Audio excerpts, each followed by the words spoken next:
ಈ head and shoulder ಪ್ಯಾಟರ್ನ higher time ಫ್ರೇಮಲ್ಲಿ ಮಾತ್ರ ಯೂಸ್ ಮಾಡಬೇಕು.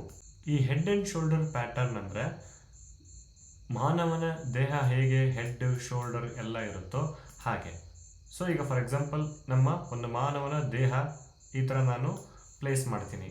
ಸೊ ಇಲ್ಲಿ ಹೇಗೆ ಕ್ರಿಯೇಟ್ ಆಗುತ್ತೆ ಅಂತಂದರೆ ಫಸ್ಟು ಶೋಲ್ಡರ್ ಕ್ರಿಯೇಟ್ ಆಗುತ್ತೆ ಆ್ಯಂಡ್ ಮತ್ತೆ ಮಾರ್ಕೆಟ್ ಬೀಳುತ್ತೆ, ಮತ್ತೆ ಮಾರ್ಕೆಟು ಶೋಲ್ಡರಿಂದ ಹೆಡ್ನ ಕ್ರಿಯೇಟ್ ಮಾಡ್ಕೊಳ್ಳುತ್ತೆ ಆ್ಯಂಡ್ ಅಗೇನ್ ಮತ್ತೆ ಬೀಳುತ್ತೆ, ಮತ್ತೆ ಈ ಶೋಲ್ಡರ್ಗೆ ಹೋಗಿ ಈ left side shoulder right side shoulder equal and ಕೆಳಗಡೆ ಬಂದು ಬಿದ್ದಾಗ ಇಲ್ಲಿ ಒಂದು ನೆಕ್ ಲೈನ್ನ ಮಾರ್ಕ್ ಮಾಡ್ಕೋಬೇಕು.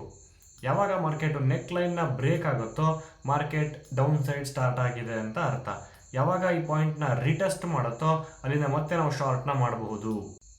ಹೈಯರ್ ಟೈಮ್ ಫ್ರೇಮಲ್ಲಿ ತುಂಬ ಅಕ್ಯುರಸಿ ಇರುತ್ತೆ, ಶಾರ್ಟ್ ಟರ್ಮ್ ಮೂಮೆಂಟನ್ನು ಕೊಡುತ್ತೆ. ಬಟ್ ಇಂಟ್ರಾಡೇ ಟ್ರೇಡಿಂಗಲ್ಲಿ ಪ್ರಯತ್ನ ಮಾಡಬೇಡಿ.